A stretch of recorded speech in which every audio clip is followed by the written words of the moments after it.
इस दिल में बसाने को गुरु अपने चरण दे दो। यदि चरण नहीं दे चरणों में शरण दे दो। हर श्वास में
इस दिल में बसाने को हरि अपने चरण दे दो। अगर इस दुनिया में कुछ बसाना हो हृदय में, दिल में सबको बसाया, किसको? संसार को, माया को, मेरे तेरे को, संसार के अनेक कचरे को दिल में बसाया। उस कचरे ने क्या किया? दिल को तबाह कर दिया, दिल की बस्ती उजाड़ दी, दिल को बर्बाद किया, दिल को गंदा किया, दिल नहीं रहने दिया, पता नहीं कितने हिस्सों में बांट दिया। अगर इसी हृदय में, दिल में सत्य सद्गुरु बस जाते हैं, हरि बन जाते हैं, परमात्मा बन जाते हैं, तो ये आवाज हो जाता है, बर्बाद नहीं होता, आवाज हो जाता है। कौन? मन। मन ही आवाज नहीं होता। बंधन किसका है? पता? बंधन किसका है? बंधन शरीर का नहीं है। शरीर जड़ है, शरीर मिट्टी है, शरीर मिट्टी का एक पुतला है। इसमें शरीर का ना तो कभी मोक्ष होता है, कल्याण होता है, ना ही शरीर का कभी उद्धार होता है, और ना ही शरीर का कभी बंधन ही होता है। कोई कहे गाड़ी, किसी की गाड़ी हो और गाड़ी पे जो आरती करे, पूजा करे, फूल चढ़ाए, तो क्या गाड़ी पेट्रोल नहीं खाएगी, डीजल नहीं खाएगी? क्या उतर जाएगी? स्वर्ग में पहुंच जाएगी? गाड़ी की कितनी पूजा पाठ करो तो वो गाड़ी चलेगी तो पेट्रोल से, डीजल से, पूजा पाठ से नहीं चलेगी, भाव से नहीं चलेगी। ना उसका कल्याण होगा, ना स्वर्ग में जाएगी, ना वैकुंठ में जाएगी। इसी प्रकार ये गाड़ी है मिट्टी। शरीर का कभी उद्धार नहीं होता। लोग कहते हैं शरीर का कल्याण होता, शरीर का कल्याण नहीं होता। शरीर साधन गाड़ी की तरह है, शरीर से काम किया जाता है।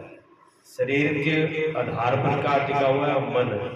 बंधन किसका है? बंधन मन का है। फिर मोक्ष किसका होगा? मन का। बंधा क्या है? मन। छूटेगा कौन? मन। छूटना किससे है? मन से। मन से ही सारे बंधन हुए। मन से ही मेरा है, मन से ही तेरा है, मन से ही ईर्षा है, मन से ही राग है, मन से ही मित्र है, मन से ही दुश्मन है, मन से ही पति है, मन से ही पत्नी है, मन से ही बाप है, मन से ही बेटा है, मन से ही माँ है, मन से ही बेटी है। मन से संसार के सारे रिश्ते हैं, भाई बंधु मित्र रिश्तेदार। अगर मन से हट जाए कुछ नहीं, मन से अटैचमेंट नहीं होना चाहिए। मन में क्या बसाया? मन में बसाया संसार। प्रार्थना क्या है? इस दिल में बसाने को गुरुवर आपके चरण कमल मिल जाए। चरण कमल जो मुझको असंग कर दे, अलग कर दे, सबको छुड़ा दे। कहते हैं अगर आप चरण भी नहीं देते, अगर इतनी कृपा नहीं करते हो कि आपके चरण मुझे मिल जाए, तो आपके चरणों में मुझे शरण मिले। अगर चरण नहीं दे रहे, इतनी मुझ पर कृपा नहीं हो रही है कि मुझे चरण प्राप्त नहीं हो रहे, तो मुझे ही आप अपने शरण में रख लो, मुझे नौकर रख लो। आप मेरे नहीं हो रहे हो, आप मेरे स्वामी नहीं हो रहे, तो मुझे नौकर बना लो। बात तो एक है। मैं दासी हारी। मीरा कहती है, मीराबाई कहती है, माना चाकर रात से गिरफ्तारी। मैं दासी हारी, मैं आपकी दासी हूँ, हे गिरफ्तारी, हे हरि, हे गोविंद, मुझे चाकर रख लो, नौकर रख लो। मैं नौकर रह के भी आपके संग गुजारा कर लूँ। ये मन का। अगर आप ये नहीं देते तो ये दे दो। हर श्वास में हे स्वामी तेरा नाम पुकारेंगे। क्या करेंगे? इतनी कृपा कर दो, इतनी मेहरबानी कर दो। अगर आपकी चरण मिल जाते हैं, आपकी शरण मिल जाती है, अगर हृदय में आप उतर जाते हो, तो हमारी हर श्वास सुधर जाएगी। ये श्वास जो बाहर जा रही है, ये आपके नाम में ही मिलेगी।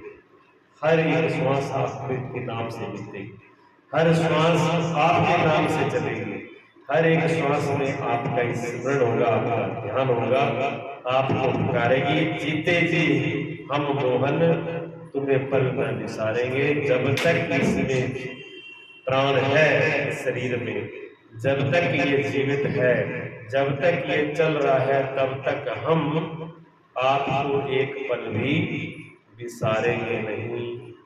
इतना विधान मुझे देना, आपका इतना विधान, इतनी कृपा, इतना उपकार होगा मुझ पर कि मेरा तन मन प्राण आप ले लो।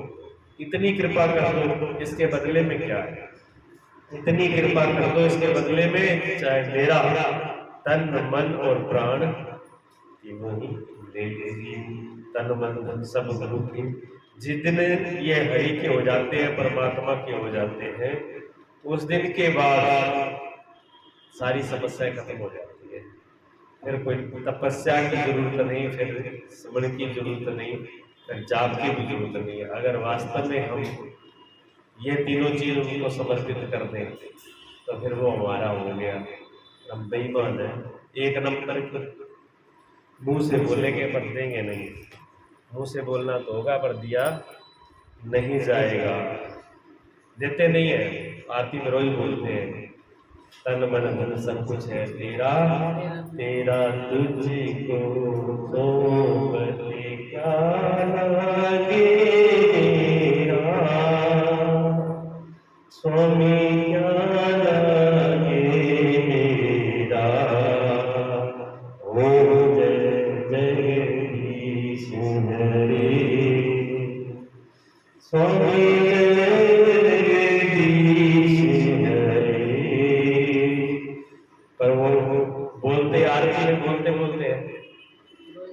रोज ही बोलते हैं, रोज ही चढ़ा देते हैं, रोज ही अपना कब्जा करके रख लेते हैं। सच्चे भाव से, सच्चे हृदय से जब जिसके हो जाते हैं, भाव एक बार, सद्भाव एक बार हो जाए फिर वो छूटता नहीं। सद्भाव ही नहीं हो सकता। यही हमारी कमी है कि हमारी भावना अशुद्ध हो गई, भाव ही अशुद्ध हो गया। सच्चा भाव क्या होता है वो हम जानते ही नहीं। जिस दिन सच्चा भाव सतगुरु से, परमात्मा से जुड़ जाता है, सचमुच ही सद्भाव से उसके हो जाते हैं, वो दिन भर दुनिया में कुछ बचता नहीं। तुम मुझ पे कृपा करना, संसार भरे उठे, हे मेरे स्वामी, हे प्रभु, हे मेरे सतगुरु, आप मेरे पे कृपा करना। आपकी करुणा, आपकी कृपा मुझसे दूर न हो। संसार रूठे भले रूठ जाए, संसार मर जाए तो भी रूठे जैसा है। संसार आपका बना रहे तो भी रहेगा नहीं। संसार रूठ जाए तो भगवान की कृपा है। संसार आपका बना रहे ये धोखा है। इस धोखे में फंसकर बहुत बड़ा नुकसान कर लोगे। इसलिए जितने भी भक्त हुए हैं, परमात्मा ने उनसे संसार को दूर कर दिया। परमात्मा ने संसार को उनका दुश्मन कर दिया। क्यों? कि कम से कम कोई सच्चाई नहीं समझ में कि संसार हमारा नहीं है। अगर संसार दूर जाए, संसार दूर हो, संसार दुश्मन हो, तो परमात्मा की कृपा समझना। अगर संसार ज्यादा नजदीक हो तो समझ लो कि धोखा, परमात्मा की कृपा में भी कमी है। जिस पे परमात्मा कृपा करता है उसका संसार छीन लेता है। उसका बेटा हो, चाहे पति हो, चाहे माया हो, चाहे धन हो, चाहे परिवार हो, उसको छीन लेता है, छीनता है। मीरा का सब कुछ छीन लिया था, विवेकानंद जी का सब कुछ छीन लिया था, कर्माबाई का सब कुछ छीन लिया था, नरसी का सब कुछ छीन लिया था। जो जो भगत हुए उनका सब कुछ परमात्मा छीन लेता ही है। ये उनकी कृपा है। संसार में रहकर भी तेरा नाम कभी ना छूटे। हम संसार में रहे पर तेरा नाम कभी ना छूटे। चरणों में ये जीवन दे दो, चरणों में वर्ण दे दो। आप अपने चरणों में ये जीवन को, अपने चरणों वर्ण, वर्ण कहते हैं भंवर करना, भंवर डाल देना, फेरे डाल देना। मेरे फेरे मेरे भंवर किससे हो जाए? आपके चरणों से। आपके चरणों से मेरी भंवर पड़ जाए तो मैं छूटू नहीं। जब तक चरणों सदगुरु के साथ भंवर नहीं पड़ जाती, सत्य के साथ भंवर नहीं पड़ जाती, तब तक आदमी धोखे में रहता है। चरणों के साथ भंवर पड़ जाए, सदगुरु के चरणों के साथ फेरे पड़ जाए, प्रीत लग जाए। फेरे का मतलब होता है प्रीत लग जाए। जो प्रीत, जो प्रेम, जो मोह हमारा संसार के साथ है, वही प्रीत, वही प्रेम होता है, कोई अलग से नहीं होता। हम ये सोचते हैं शायद परमात्मा के लिए जो प्रेम होता होगा वो कोई अजब तरीके का होता होगा, जो लगाव होता है भगवान से उनको नहीं। जैसे माँ अपने बच्चे को लाड प्यार करती है, प्रेम करती है, वही प्रेम परमात्मा से हो जाए। जैसे हम अपनी प्रिय चीज के बगैर रह नहीं सकते, जिससे हम प्रेम करते हैं उसकी हमें हर वक्त ये होता है कि वो हमारे पास रहे और उसको हम भूले नहीं, वो हमारे आंखों के सामने रहे। और जब वो सामने आ जाता है तो हमको कितनी प्रसन्नता होती है। इसी प्रकार जब सदगुरु से परमात्मा से प्रेम हो जाता है, वही प्रेम, तब हम संसार से छूट जाते हैं, माया से छूट जाते हैं और आनंद की तरफ चल पड़ते हैं। जब अंत समय आवे तुम सामने आ जाना, जब अंत समय आए तो तुम सामने होना। हे मेरे सदगुरु, हे परमात्मा, मेरे अंत समय में अंतिम सांस में आप मेरे सामने होना। पर ये कब होगा? जब हमने प्रीत की होगी, तक प्रेम किया होगा। अगर हमने प्रेम किया है, लगाव किया है, शुरू से उसको चाहा है, तो निश्चित रूप से आएगा। दूसरा कोई नहीं आ सकता। जिसको जानते हैं उसको फिक्र होती है, ठीक है ना। वो इतना अनजान नहीं है कि वो समझता नहीं। संसार के आदमी से, संसार के किसी व्यक्ति से आप प्रेम करो, हो सकता है कि आपकी भावनाओं को ना समझे, तो उसकी इतनी बुद्धि, इतनी समझ न हो। लेकिन परमात्मा से कोई प्रेम करे और परमात्मा ना समझे, ऐसा हो सकता है? माँ बेटे से प्रेम करे, बेटा अबोध है, बेटा नहीं समझता माँ मेरे से कितना प्रेम करती है। लेकिन अगर बेटा माँ से प्रेम करता हो तो माँ समझ जाती है बेटे का प्रेम मेरे से कितना होता है। लेकिन बच्चे नहीं समझते। बच्चों को ये लगता है कि आप कितना ही प्रेम करने के बाद एक बार आप बच्चों को डांट दोगे तो बच्चों को ऐसा लगेगा माँ हमको चाहती नहीं है, इसलिए बार बार ये बोल देती है, वो बोल देती है। लेकिन अगर उनके अंदर समझ हो तो वो ये समझ जाए कि माँ के डांटने में भी प्रेम है, अगर उनको समझ हो तो। लेकिन माँ समझ जाती है बेटे में कितना प्रेम है। इसी प्रकार परमात्मा जो है, सदगुरु है, वो समझ जाते हैं कि आपका कितना प्रेम है उनके साथ। अगर उनसे सचमुच ही प्रेम है तो दूसरा कोई नहीं आएगा, अंत समय में वही आएंगे लेने के लिए, वही लेकर के जाएंगे खुद पालकी में खाकर। ये हकीकत बात है, वैसी नहीं है कोई कहने सुनने की बात। दास भोला भाला राई, हे दास, दास ये प्रार्थना करता है कि मैं एक भोला भाला राई, राई किसको बोलते हैं? राई बोलते हैं रात में चलने वाले। हम सब सफर में हैं, हम सभी लोग राई हैं, यहाँ पर किसी का ठिकाना नहीं है, मकान किसी का नहीं है। हम लोग सोचते हैं कि हमने यहाँ पर मकान बना लिए, हमारा घर मकान नहीं है। इस घर मकान में पहले कोई और रहता था, उससे पहले कोई और रहता था, हमारे बाद में कोई और रहेगा। तो ये तो मुसाफिर खाना है, मुसाफिर खाना हमारा घर का है, घर का भरम है। कुछ दिन अपने जाते तो ऐसे लगता है कि ये घर हमारा है, हम इसके मालिक नहीं है, मालिक इसके हम नहीं है, ये मुसाफिर खाना है। पता नहीं कितने मुसाफिर आए और कितने चले गए, हमको भी जाना है, हम भी उसी रास्ते पर है। मैं राई हूँ आपका, तुम दर्श दिखा जाना, मैं तो इस रास्ते का राई हूँ, प्रभु आप कृपा करना, आप दर्शन देना, आप मुझ पर कहना, हे नाथ मुझको बस इतना सा वचन दे दो कि आप मुझे संभालोगे। क्यों? मुझे अपने पर भरोसा, मैं समझ जाऊं, मैं जान जाऊं, ये मुझे पता नहीं है, पर आपकी कृपा होगी, आप मुझे संभालोगे, आप मुझ पर कृपा करोगे तो मैं सुरक्षित हूँ। मेरी नाभ को आप संभाल सकते हो, मेरे हाथ को आप थाम सकते हो। जैसे मेले के अंदर माँ जाती है छोटे बच्चे को लेकर के मेला दिखाने के लिए, तो मेले में बच्चा चाहता है कि माँ का हाथ मैं पकड़ लूं, लेकिन माँ कभी अपना हाथ नहीं पकड़ाती, माँ बच्चे का हाथ पकड़ती है, क्योंकि माँ जानती है कि ये बच्चा कहीं भी अपना हाथ छोड़ देगा। जहां भी बढ़िया चीज देखेगा, खिलौना देखेगा, माँ को भूल जाएगा और खिलौना देखने लगेगा। लेकिन माँ उस बच्चे का हाथ पकड़ के रखती है। बच्चा कुछ भी देखता रहे, कहीं भी रुक जाए, लेकिन माँ हाथ छोड़ती नहीं है। पूरा मेले में से मेला दिखा करके पार निकल जाती है, लेकिन बच्चे को खोने नहीं देती, जो माँ ने पकड़ा है। अगर बच्चे ने पकड़ा होता तो कभी का भूल गया होता, कभी का भटक गया होता, कभी मेले में गुम हो गया होता। इसलिए माँ पकड़ के रखती है। जब जिसका हाथ सदगुरु ने पकड़ा है, परमात्मा ने पकड़ा है, कोई संसार के मेले में खोता नहीं है। और कोई कहे कि हम पकड़ लेंगे तो हम खो जाएंगे। कोई न कोई लुभावनी चीज, कोई लोभ, कोई मोह, कोई अहंकार आ जाएगा, वो हमको लुभा लेगा यहाँ पर और हम इसमें भटक जाएंगे। इसलिए यही प्रार्थना करो कि प्रभु हमको पकड़ो, परमात्मा हमको पकड़ ले, सदगुरु हमें शरण में ले ले, तब हम निश्चित है क्योंकि प्रभु संभाल लेगा, उसकी संभाल हमसे बड़ी बड़ी। तो ये सदगुरुदेव